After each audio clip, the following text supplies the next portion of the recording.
Send $25,000 immediately to our joint account. Your brother's luxury wedding venue needs the deposit by Friday. I stared at the glowing screen of my phone, my blood turning to absolute ice. 3 days ago, I walked down the aisle to an entirely empty row of chairs because my entire family boycotted my wedding. Now my toxic father had the absolute audacity to demand my hard-earned savings to fund his golden boy's lavish big day. My hands shook, not from heartbreak anymore, but from pure unadulterated rage. It was time to end this. Thank you for watching the video. Before I take you back there, do me one small favor. Take a second to like and subscribe and tell me in the comments where you are watching from and what time it is where you are. It helps more than you know. My name is Nadine. I am 30 years old, and I work as a nurse practitioner at a massive hospital in Portland, Oregon. In my family, I was the designated bank, the invisible workhorse, and the permanent scapegoat, all wrapped into one convenient package. My younger brother, Kendall, was the absolute golden child of the family empire. He was 27 years old, a real estate agent who was perpetually between jobs, yet he lived like absolute royalty. My parents, Thaddeus and Francine, worshipped the ground he walked on. My younger sister, Maxine, simply followed their lead to ensure she still got her allowance. For my entire life, I was expected to sacrifice my own happiness to pave the way for Kendall. When I was 22, I took out a loan to pay for an emergency medical procedure. My parents made me pay back every single penny of that $2,000 debt with rigorous interest. 2 years later, Kendall wanted a brand new sports utility vehicle. My father wrote a check for $40,000 without batting an eye.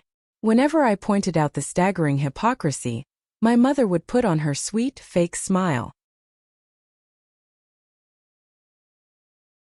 The final absolute betrayal happened over a ring. My grandmother had left me her vintage diamond ring in her will. It was my most prized possession. When Kendall decided to propose to his demanding girlfriend, my father ordered me to hand over the diamond. He did not ask.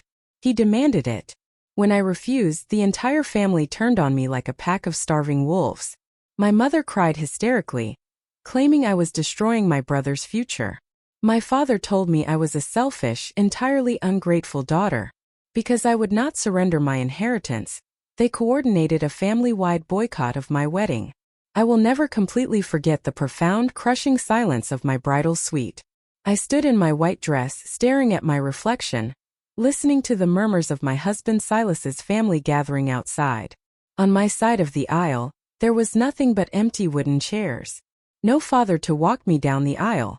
No mother to adjust my veil. No siblings to cheer. Silas held my hands, his eyes full of immense sorrow for me, and promised we would build our own family.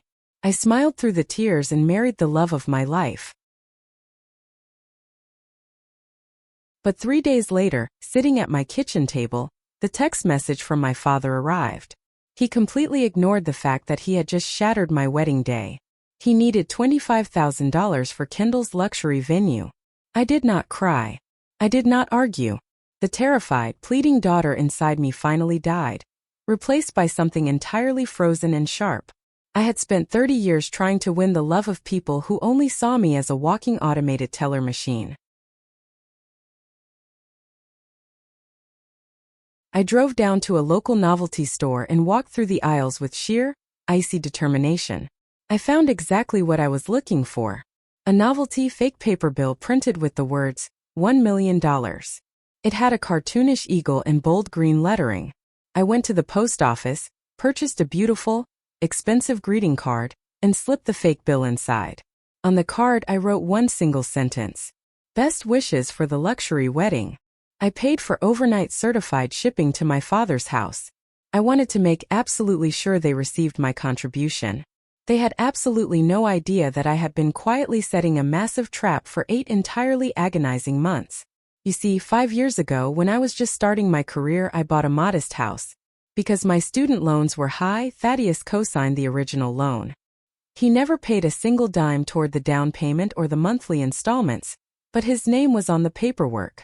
For 5 years he used that signature as a leash around my neck. He would let himself into my home unannounced, claiming it was his property. Whenever I stepped out of line, he threatened to force a sale. But in my line of work as a nurse practitioner, meticulous charting and absolute attention to detail are matters of life and death. I applied that same grueling focus to my finances. For 8 months I worked horrific double shifts. I saved every extra dollar, built my credit to an immaculate score, and went through the grueling process of completely refinancing my home. The paperwork had cleared a month before my wedding. The house was entirely, completely mine. Thaddeus was erased from the history of my property. He just did not know it yet. On Saturday morning I called a locksmith. He arrived and replaced every single deadbolt on my front and back doors with heavy-duty smart locks. The loud metallic click of the new locks engaging felt like the sound of a heavy vault sealing shut. I was finally safe. My phone began to vibrate violently on the kitchen counter. The certified letter had arrived. The text messages from Thaddeus poured in rapid and furious. "What is this insulting garbage? You are the absolute shame of this family."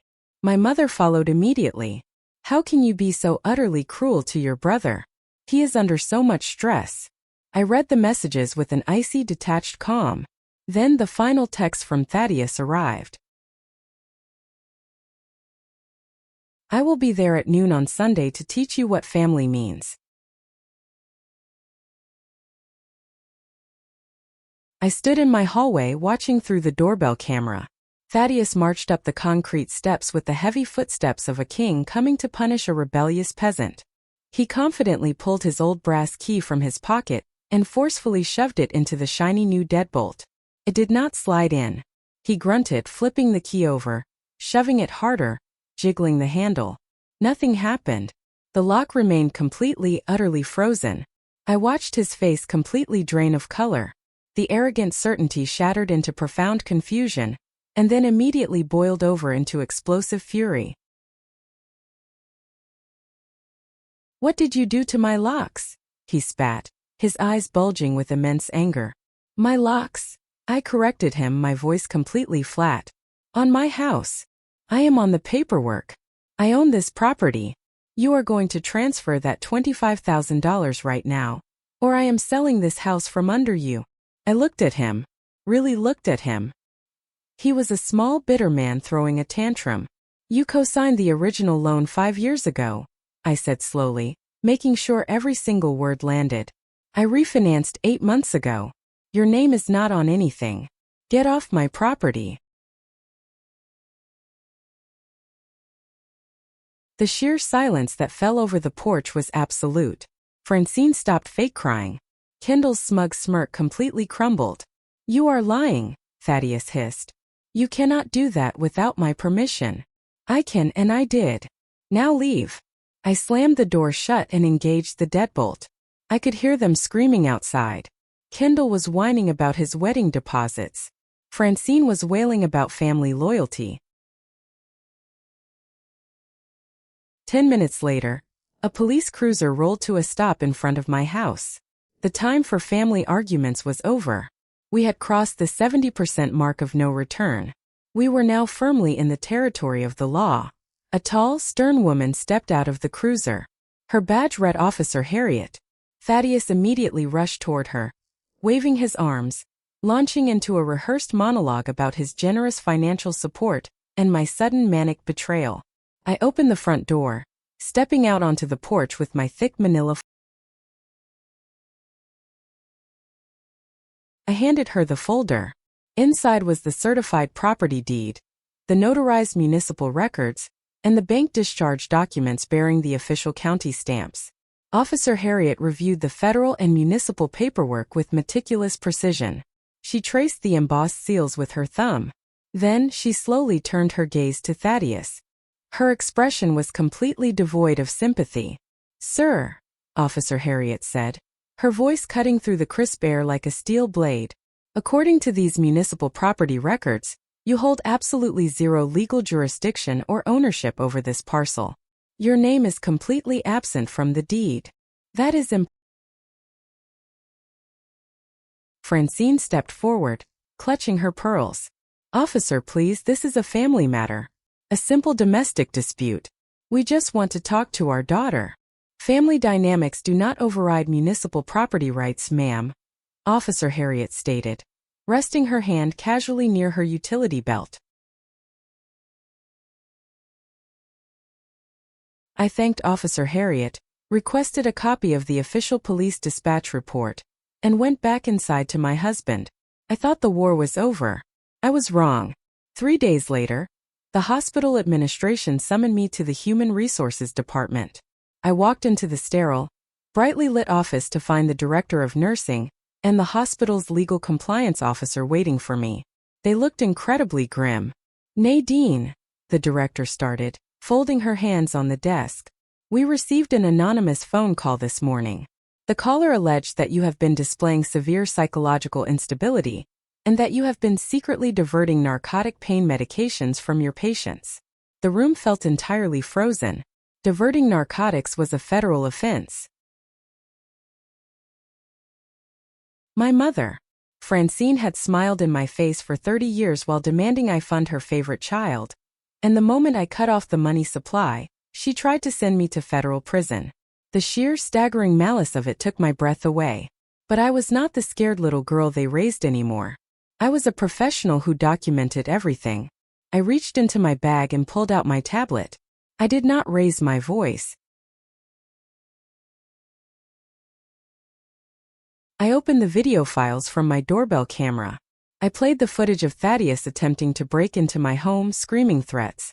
I played the footage of him lying to the police dispatcher. Then, I handed over a printed copy of the official police report filed by Officer Harriet, detailing the criminal trespassing warning issued against my family. My parents are currently attempting to extort $25,000 from me to fund my brother's wedding, I explained. When I refused and legally barred them from my property, they threatened retaliation. This anonymous call is that retaliation. You need to file for a protective injunction immediately. If they are willing to jeopardize your medical license, they are a profound threat to your safety. The next morning, I walked into the county courthouse and hired the most ruthless family law attorney in Portland. We filed an emergency petition for a permanent restraining order against Thaddeus, Francine, Kendall, and Maxine. 2 weeks later, we all sat inside a cavernous courtroom. The heavy oak panels and the echoing silence of the judicial chamber felt incredibly final. My father had hired a very expensive defense attorney, who tried to paint me as a greedy, vindictive daughter who had stolen a house from her loving parents. It did not work. My attorney systematically dismantled their entire facade. She presented the text messages demanding the $25,000. The judge did not even let him answer. She slammed her gavel down with staggering force. She granted a permanent, 4-year restraining order against my entire biological family. They were legally prohibited from coming within 500 feet of my home, my workplace, or my husband. Any violation would result in immediate, non-bailable arrest for criminal contempt.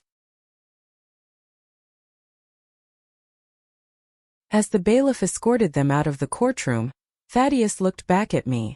His face was completely hollowed out. His empire of control had absolutely crumbled to dust, and he had nothing left to say. 1 year later, I am completely at peace. Without my $25,000 to cover the massive venue deposits, and completely drained by the immense legal fees from fighting the restraining order, Kendall's luxury wedding completely imploded. His demanding fiancée discovered the truth about his massive financial insolvency and abruptly canceled the engagement. He is currently living in my parents' basement. Francine is entirely socially isolated, too humiliated to show her face at her country club after the restraining order became public record. They lost their golden child's future, their reputation, and their personal bank account, all in one fell swoop. As for me, Silas and I recently purchased a beautiful recreational vehicle. We spend our weekends driving through the gorgeous mountains of the Pacific Northwest, building a life completely free of manipulation and guilt. I have a peace in my heart that no amount of their toxic money or conditional love could ever possibly buy. Thank you so much for listening to my story. Have you ever had to absolutely cut ties with toxic family members to protect your own peace and sanity? Share your experiences in the comments below.